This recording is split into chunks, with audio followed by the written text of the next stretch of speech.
안녕하세요. 오늘도 사연살롱을 찾아주셔서 감사합니다. 저는 서울에 살고 있는 30대 여성인데요. 꽤 황당하게 느껴지는 저의 경험담을 한번 나눠볼게요. 기혼자분들께서는 결혼하시기 전에 연애를 몇 번이나 해보셨나요? 저 같은 경우에는 학창시절까지의 풋내기 연애를 제외한다면 딱 3번이었어요.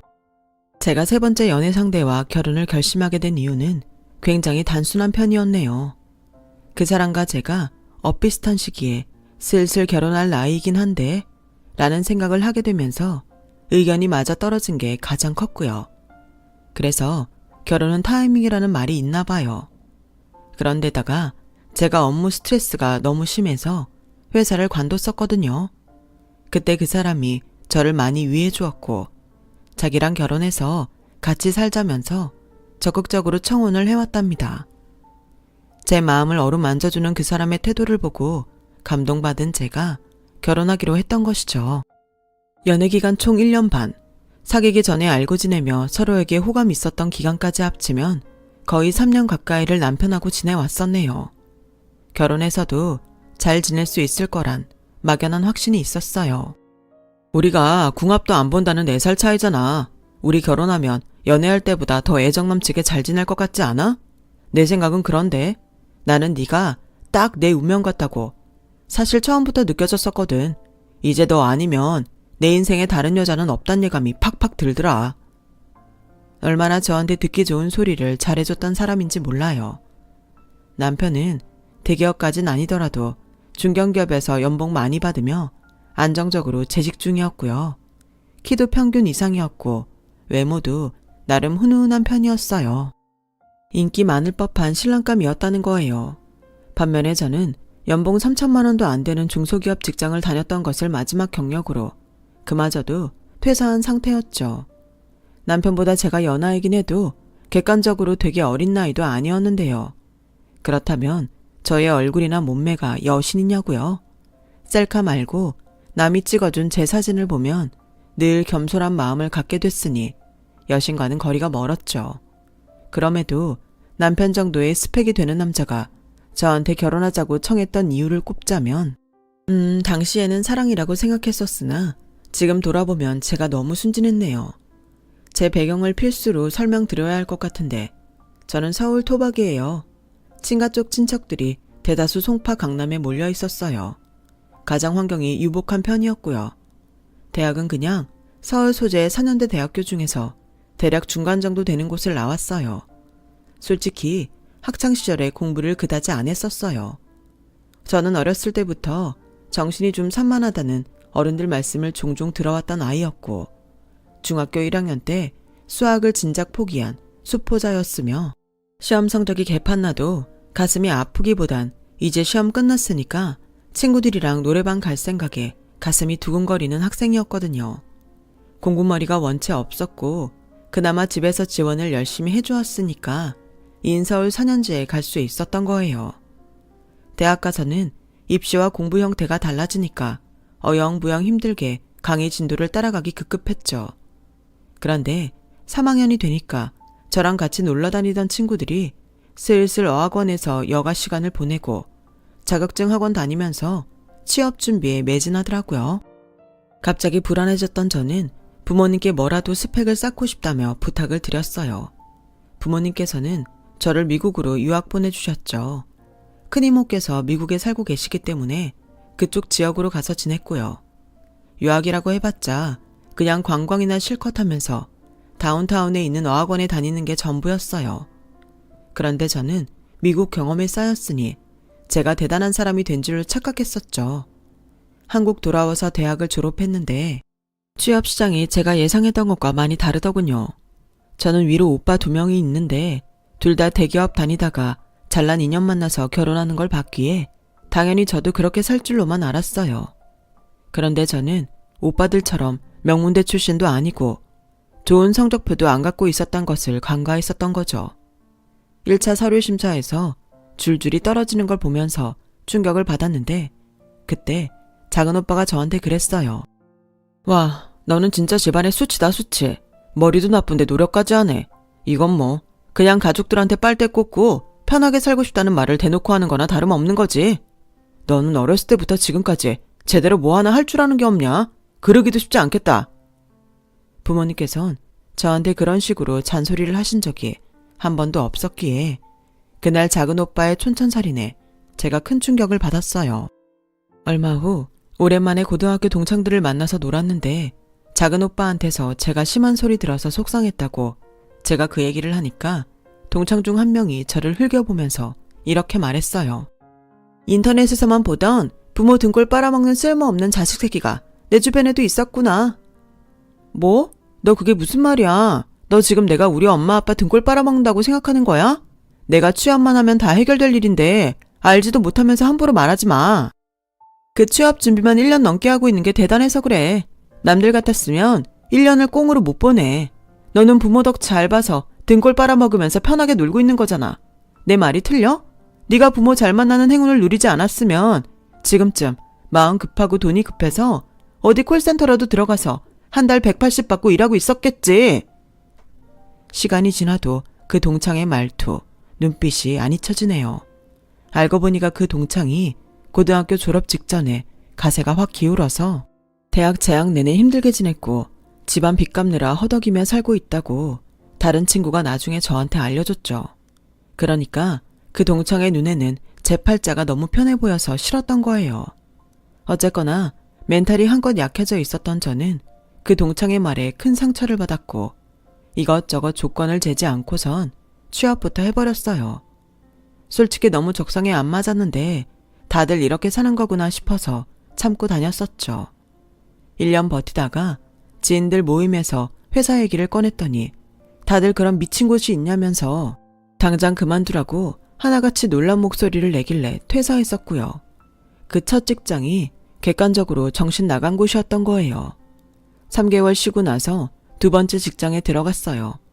정말 불행하게도 입사 2달 만에 회사 전체에서 또라이라고 소문난 상사가 저 있는 부서로 와서 금방 지옥길 열렸죠. 저는 그래서 거기 다니는 동안 최대한 버틸 만큼 버텼고 스스로에게 당당할 만큼 열심히 일을 했다고 자부하고 있어요. 끝에 끝까지 해보다가 퇴사했다는 얘기죠. 퇴사하고 남편이랑 결혼 얘기 진행된 거였고요. 시댁은 제 친정하고는 사정이 좀 달랐어요. 원래 엄청 잘 사는 집안이었대요. 시아버지께서는 일찍이 사업으로 승승가도를 달리셨고 시어머니께서는 시할머니께서 주인으로 계시는 식당을 같이 운영하셨죠. 엄청 유명한 쌈밥집이었는데 그 자리에 지금까지도 식당이 있을 정도이니 얼마나 터가 좋은지 예상 가시죠? 그런데 시댁이 사기를 당하는 바람에 그게 도화선이 되어 줄줄이 비극으로 이어졌대요. 시아버지 사업체 날아가고 시할머니 쓰러지시고 시어머니께선 울며 겨자 먹기로 헐값의 식당을 급히 넘기셨던 것이죠. 그렇게나 잘 살았던 집안이었는데 한순간에 몰락했던 거예요. 시할머니께선 그 이후로 몸에 편마비가 와서 거동을 못하게 되셨고 돌아가실 때까지 꼬박 10년을 시어머니께서 감방하셨대요. 남편은 3남매라서 위로 형, 아래로 여동생이 있는데요. 시누이가 늦둥이에요. 예전에 시댁에 가세가 기울었을 때 아주버님과 남편은 그래도 의연해했지만 어렸던 시누이는 울고불고 난리도 아니었다고 합니다. 한 가정 안에 한 남매인데도 참 다를 수 있구나라는 생각이 들게 해줬던 게 남편과 시누이였어요. 제가 남편이 마음에 들었던 건 저에게 잘 맞춰주고 다정한 사람이란 이유도 있었지만 잘 살던 집이 확 기울었음에도 좌절하지 않고 남 탓하지 않고 세상 원망하지 않고 묵묵하게 열심히 살겠다는 모토 하나로 달려온 사람이었다는 부분이에요. 저는 집안의 무능력한 딸이라는 자격지심을 남몰래 갖고 있었기에 남편처럼 개인 능력으로 살아남은 사람이 그렇게나 멋있어 보일 수 없었어요. 시누이는 남편하고 꽤 다른 유형이었어요. 시누이가 대학생이었는데 곧 시험 기간이라길래 제가 열심히 하라고 응원을 해줬었는데요. 기말고사 끝나면 종강이겠네요. 후회 남지 않도록 남은 며칠만 열심히 해서 좋은 성적 받기를 기도할게요. 입사 목표로 하는 회사도 있다면서요. 취업까지 쭉 파이팅이에요. 아, 네. 언니는 대학 다닐 때 공부 열심히 안 했으면서 남한테 말은 참 잘하시네요. 저보다 아래급 대학 나오시고 중소기업 전전하시다가 그것도 못 버텼는데 저는 JS틴의 가방 메고 언니는 샤넬 가방 매네요. 제가 원하는 곳에 취업해도 샤넬 가방은 힘들 것 같네요. 파이팅 외친 사람한테 갑자기 저런 대답을 하니까 제가 얼마나 당황스러웠는지 몰라요. 신우이는 말하는 게 너무 우울했고 항상 묘하게 날이 서 있었어요. 어떤 말을 해도 2번, 3번 꼬아서 들었고 비관적인 대답만 해댔죠. 비관적이 되려고 작정한 사람처럼요. 저랑 신우이가 접점이 많지도 않았건만 이런 식의 얘기는 참 자주 들었었네요. 언니는 참 좋으시겠어요. 생각 없이 살아도 잘 살아줘서요. 부럽네요. 저도 취업 압박 없는 집에서 태어났다면 언니처럼 내빼고 살았을 텐데 좀 억울해요. 아둥바둥 사는 게요. 발언이 예사롭지 않게 미쳐 있었는데 아무 표정 없이 조용히 말을 하니까 듣는 입장에서는 조금 섬뜩해서 댓글을 못하게 되더라고요. 똥이 더러워서 피하는 게 아니라 무서워서 피하는 사람, 그게 바로 저였어요. 남편은 저한테 긍정적인 말, 듣기 좋은 칭찬을 잘해주는 사람이었기에 어쩜 이렇게 남매가 극과 극인가 싶었는데요. 시어머니를 보면 살짝 답을 알 수가 있었죠. 아들을 편애하시더라고요. 특히나 남편을 아끼시는 게 보였죠. 남편의 형인 아주버님께서는 결혼해서 세종시에 떨어져 사시는 데다가 성격이 진짜 무뚝뚝하셨거든요. 어느 정도였냐면 제가 안녕하셨어요 라고 인사를 해도 흠칫 놀라는 표정만 짓고선 대답을 안 하셨어요. 저희 부모님께서는 제가 결혼할 남자라고 남편을 소개시켜 드렸을 때 반색하시면서 화기애애한 분위기를 조성하셨어요. 그런데 시부모님께서는 남편이 저를 소개시켜 드리자 갑자기 남편 보고 나가 있으라 그러셨어요.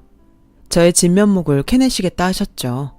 저는 당연히 남편이 거절할 줄 알았는데 군소리 없이 나가더라고요. 혼이 쏙 빠진 제가 시부모님과 질의응답 시간을 가졌었답니다. 건강이 안 좋으신 시아버지께서 한참 기침을 하신 후에 저한테 하셨던 질문이 가장 인상적이었어요. 그래서 우리 둘째 만나기 전에 남자를 몇이나 만나봤었다고? 네? 그건 아직 말씀드린 적이 없는데요. 솔직하게 정식 연애라면 이번이 3번째입니다. 3번째? 그럼 우리 둘째 앞에 2놈이 있었다는 건가? 이런 달고 달았구만. 이미 달아버렸어. 세상에 달았다뇨. 그 표현에 너무 기가 막혀서 제 말문이 막혔었네요. 시어머니께서는 인매는 웃고 있는데 눈은 찌푸리고 계신 오묘한 표정으로 저에게 이것저것 물어보셨고요. 제가 다녔던 직장 얘기나 대학에서 받은 학점 얘기에 한숨을 좀 쉬셨던 것 같아요. 몇 가지 하자는 보이는데 우리 둘째가 워낙 좋다고 난리를 쳐대니 도저히 반대할 엄두는 안 나고 자식 이기는 부모 없다고 하니 달았다느니 하자가 보인다느니 몹시 당황스러웠던 저는 이 결혼을 해야 하나 고민에 휩싸였어요. 갈등된다고 남편한테 털어놨었고요. 그런데 남편이 눈물을 글썽거리면서 제 앞에 무릎을 꿇은 거예요. 우리 2사람의 결혼이잖아. 다른 거 아무것도 신경 안 쓰고 서로만 보면서 결혼하고 잘 살면 안 될까? 네가 나랑 결혼한 거 절대 후회 안 하도록 내가 매일매일 노력하면서 살 거야. 무릎까지 꿇고 진심을 호소하는 남편을 보면서 저는 고개를 끄덕여주고 말았어요. 심상치 않은 시댁 식구들이 신경 쓰이긴 했으나 남편처럼 저를 위해주는 남자를 다시 못 만날 것 같아서 결혼하기로 했던 거죠. 홀린 듯이 결혼 진행에 들어갔는데 나라 분위기가 뒤숭숭해졌어요. 코로나 사태가 터졌던 거예요. 부모님께서는 상황이 예사롭지 않으니까 예식 날짜를 무기한 연기하는 게 낫겠다고 하셨죠. 그 판단이 옳았어요. 이슈는 잠깐 시끄럽고 많은 게 아니었으니까요. 식도 올리지 않은 채로 저랑 남편은 우선 같이 살기 시작했답니다. 신축 빌라인데 저렴하게 나온 단기 월세 매물이 있었거든요. 1년 살면서 신혼집을 여유롭게 알아보기로 했어요. 비록 코로나라는 엄청난 변수가 개입했으나 나중에라도 식은 올릴 테고 앞으로 행복한 결혼 생활이 쭉 펼쳐질 거라고만 믿었어요. 그랬었는데 그게 다 무너져 내렸죠. 남편이 부서에 코로나 환자가 2명 나와서 급히 재택근무를 하던 시기였어요. 남편은 방에 틀어박혀서 노트북으로 근무를 했는데요. 머리가 계속 띵한 게 느낌이 안 좋다면서 타이레놀 사놓겠다고 낮에 외출을 하더라고요. 괜히 걱정이 된 저는 방에 들어가서 소독제로 여기저기 닦아놓으려고 한 거예요. 손이 닿는 노트북도 한번 닦아주려고 했던 저는 무심코 보고 말았어요. PC 카카오톡으로 도착한 카톡을 말이죠. 대화 상대가 신우이였거든요. 처음엔 신기하다, 의외다라는 생각만 했어요.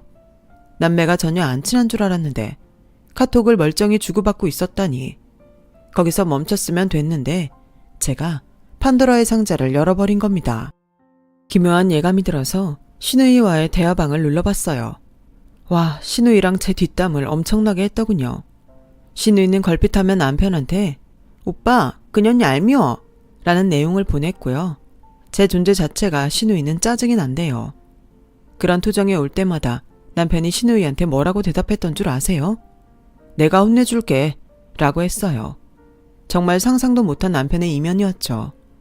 덜덜 떨리는 손으로 제가 다른 카톡방도 찾아봤어요. 아주버님과의 대화방도 있길래 마지막 대화 날짜가 몇 주 되긴 했지만 혹시나 싶어서 들어가 봤거든요. 아주버님하고도 형제끼리 저에 대한 대화를 나눴더군요. 남편이 자기 형한테 저를 묘사한 내용은 이러했어요. 머리가 꽃밭이라 화원 차려도 된다. 부모 잘 만나서 미치게 부러운 년. 노력 하나 없이 살아온 거 배 아파서 미치겠다. 상황 보면서 애 가지고 그 다음에 조련시킬 거다. 처가재산 빨리 내 거 됐으면 등등. 너무 끔찍했어요. 거기다 대고 아주버님께선 조언을 해주셨더군요. 남자가 미안한 척 반성하는 척만 해도 여자들은 마음 약해서 다 받아주고 넘어가니까 그런 연기 착실히 해라. 라고요. 그 대목을 보면서 정말 미치는 줄 알았네요. 자기네 집은 억울하게 망했는데 저희 집처럼 걱정 없이 유복하게 사는 집 보면 배알이 꼴린다고, 다 망쳐놓고 싶다고 형제끼리 대화를 나눈 거 보면서 제가 눈물을 꾹 참았습니다. 저희 아빠의 사촌 형 되시는 제가 큰아빠라고 부르는 분이 계신데요. 그분이 차를 새로 뽑았을 때 남편하고도 그 얘기를 나눴었는데 아주버님한테 남편이 아, 제발 사고나 났으면 이렇게 보내놓은 거 보고선 결국 눈물이 터졌지만요. 덜덜 떨리는 손으로 제 휴대폰 가져와서 노트북의 카톡 화면창을 간신히 사진 찍었고요. 증거 남겨놓고 방에서 나오는데 마침 남편이 귀가했어요. 약국 봉지 손에 들고선 아무렇지 않게 들어오던 남편이 착 가라앉은 표정으로 눈물을 닦고 있는 저를 보고 멈칫했죠. 제가 그 방에서 나왔고 노트북을 그대로 두고 갔었다는 것, PC 카톡이 켜져 있었다는 것, 그게 머릿속에서 금세 연결이 됐는지 남편이 손에서 약국 봉지를 놓쳤어요.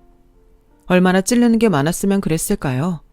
차마 여기에다가 옮겨 적을 수 없는 수위에 저에 대한 욕설도 남편의 카톡에는 있었죠. 돌려 말하지 않을게. 나 다 봤어. 진짜 소름 돋고 미치게 무섭고 돌아버리게 역겨워. 그런데도 혹시 나한테 할 말 있어? 변명거리라도 있니? 오해하지 마. 일단 내가 다 미안해. 내가 다 잘못했어. 그런데 그건 그냥 허세였어. 으스대고 싶어서 마음에도 없는 소리를 했던 거야. 남편이 제 앞으로 다가와서 무릎부터 꿇었어요. 싹싹 빌더군요. 그 애절한 모습에도 남편의 카톡에서 본 내용들이 제 안을 소용돌이 쳐대서 저는 그냥 속이 안 좋았네요. 제가 손으로 이마 짚고선 가만히 소파에 앉아있는 동안 남편은 바닥에 엎어져서 흐느꼈어요. 진짜 흐느끼고 싶은 건 저였는데 말이죠. 내가 너한테 진심이 아니었다면 내 모든 행동이 나올 수는 없었을 거야. 그러니까 너는 나를 믿어야 돼. 남편이 눈물을 흘리면서 말하는 모습에 착잡해졌어요.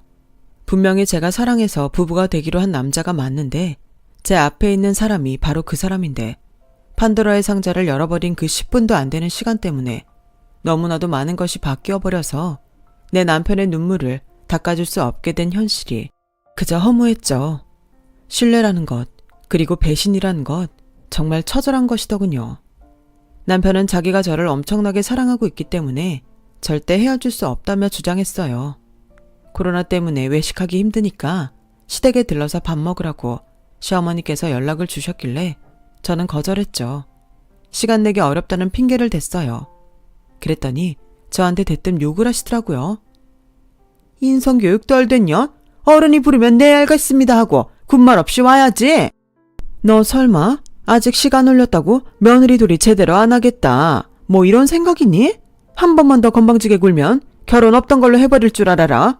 내가 못할 줄 알고 네가 까부는 게 분명하구나. 네가 우리 집안을 얼마나 우습게 깔보는지 내가 다 짐작하고 있어. 피로와 스트레스가 쌓여서 정신이 멍한 상태였는데도 시어머니의 말씀이 아주 귀에 쏙쏙 박히더군요. 제가 울컥해서 말씀드리고 말았어요. 그러셔도 저는 안 가요. 아니 못 가요. 자세한 이유는 오빠한테 물어보세요. 오빠가 저한테 무슨 잘못을 저질렀는지 들으시는 게 우선일 것 같네요. 제 인성교육이 덜 됐다고요? 삼남매를 음흉하고 저급한 인물들로 키워내신 어머니께서 하실 말씀은 아니라고 생각합니다. 그러자 시어머니께서 꽥 비명을 지르시더니 쌍욕을 내뱉으셨고 저는 전화를 끊어버렸어요. 제발 용서해달라고 그날도 남편이 빌어대길래 내 모친부터 해결해라 라고 해줬네요. 남편이 시댁으로 출동했는데 뭔 대화를 나눴는지 상황이 어땠는지 알 길이 없었죠. 저희 아빠가 밀접 접촉자가 되셔서 격리하며 지내실 때라서 제가 차마 남편하고 이러이러하게 됐다는 말을 친정에다가 바로 못하겠더군요. 며칠 동안 저는 남편을 무시했고 남편은 애절하게 저를 쳐다보는 나날이었어요. 그런데 시어머니께서 저에게 용건이 있으시다면서 따로 보자고 하시더라고요. 저는 당연히 남편 일로 저한테 사과를 하신다거나 아무튼 저의 이해를 구하실 거라고 예상했었죠. 그 상황에서 제 입장에 놓였다면 누구라도 그런 식으로만 생각이 됐을 거예요.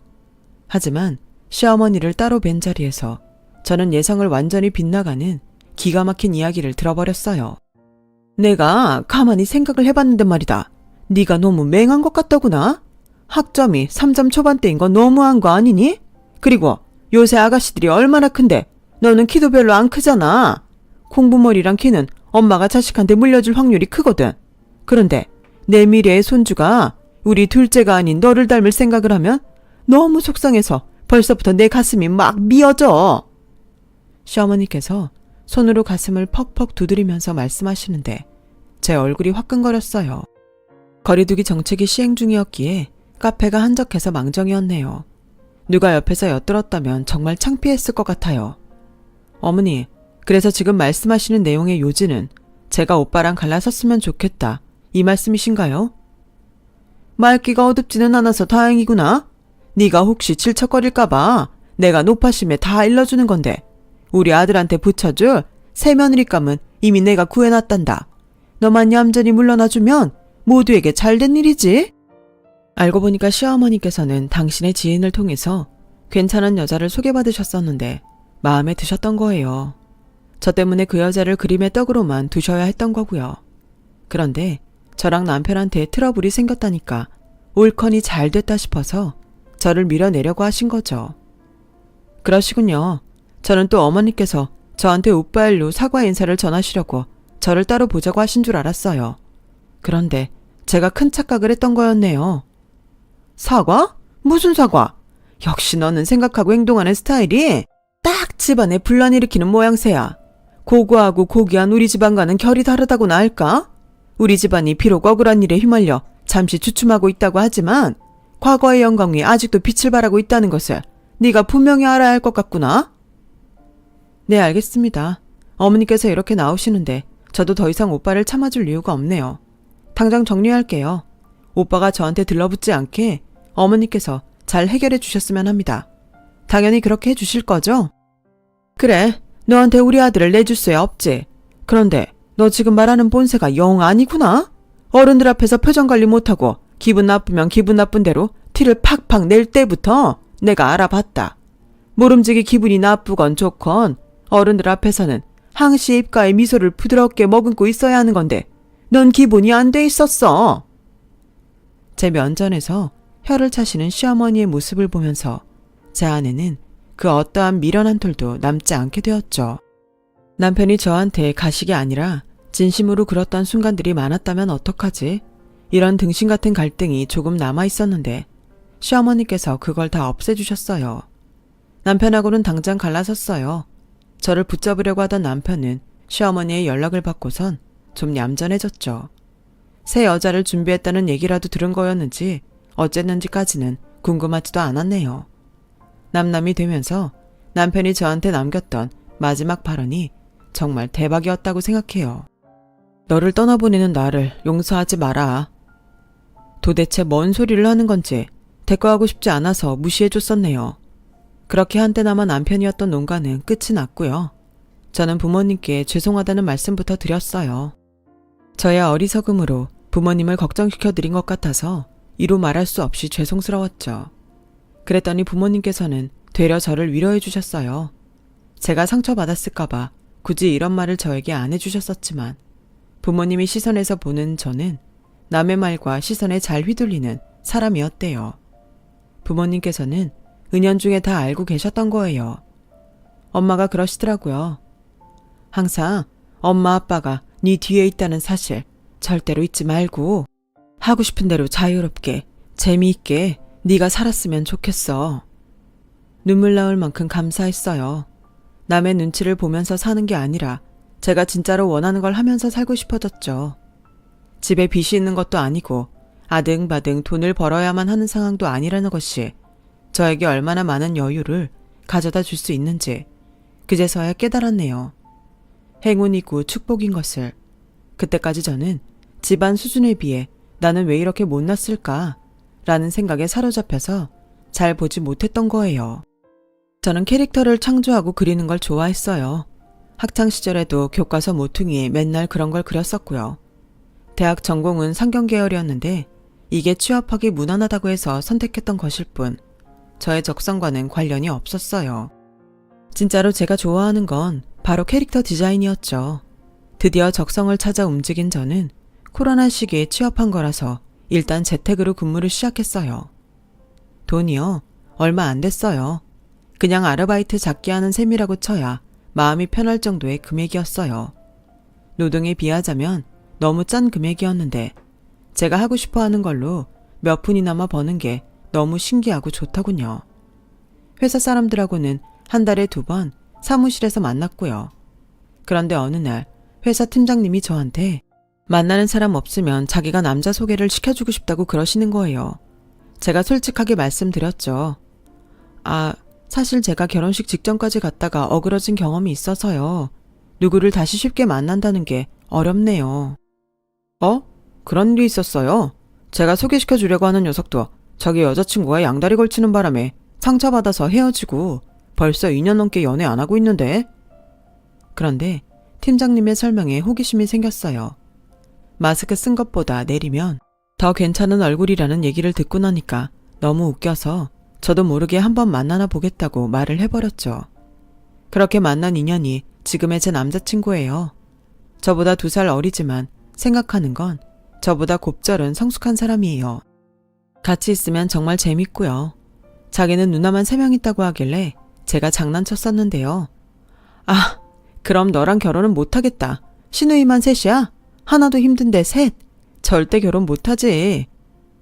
막내 누나만 한국에 있고 큰 누나랑 둘째 누나는 미국에 살아. 그러니까 걱정 하나도 안 해도 돼. 누나 2명은 결혼해서 미국에 있다는 거예요. 무심코 미국 어디에 사냐고 물었다가 제가 깜짝 놀랐어요. 저희 큰 이모가 사시는 주였거든요. 한인 사회가 좁다는 걸 제가 잠시나마 체험해봐서 알기 때문에 누나들이 대략 어느 동네 쪽에 사는지도 물어봤네요. 그랬더니 누나 2명이 사는 동네는 달라도 같은 교회를 다닌다고 하더라고요. 왠지 느낌상 제가 아는 곳 같아서 찾아보니까 맞더군요. 심지어 예전에 남자친구가 자기 누나들이 사는 미국으로 놀러 갔었을 때 제가 그 동네에 있었단 사실도 알게 됐죠. 남자친구는 그때 걸핏하면 다운타운에 가서 시간을 보냈었대요. 저는 그 다운타운에 있는 어학원을 다녔거든요.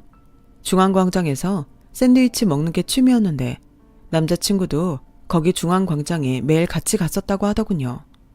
저희는 서로의 존재를 당시에 몰랐을 뿐 이역만리 외국에서 한날 한시 같은 공간에 여러 차례 있었던 거예요. 큰 이모한테 연락해서 남자친구 얘기를 해뒀는데요. 얼마 뒤에 큰 이모의 연락을 받았는데 알고 보니까 큰 이모랑 절친하게 지내는 카센터 주인 부부가 남자친구의 둘째 누나와 가까운 사이라고 하더군요. 와, 인연이라는 게 정말 신기한 형태로 얽혀있다는 생각이 들었어요. 그런 배경을 알고 나니까 남자친구랑 더욱 가까워졌고 금세 애틋해졌어요. 저희 연애가 한창 무르익어 갈 때였죠. 한때는 남편이라고 불러보았던 작자의 근황이 들려왔어요. 저랑 끝내고 나서 결국 자기 모친을 통해서 소개받은 여자랑 사귀었고 상견례까지 다 했는데 헤어졌다더군요. 그 후로 새로 만난 딴 여자랑 번갯불에 콩 구워 먹듯이 결혼했는데 8개월 살고 이혼했대요.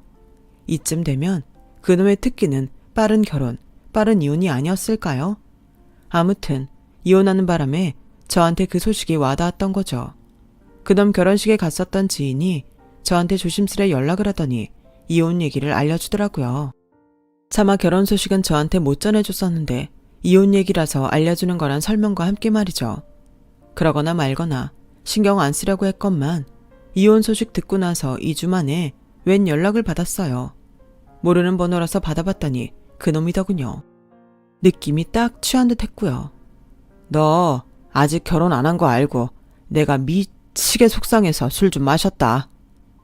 역시 너밖에 없었는데 자기가 판단을 잘못했었다는 둥 헛소리를 실컷 늘어놓더군요. 인생을 돌아보면 내가 그때 왜 그랬지 하는 순간들이 반드시 있을 거예요.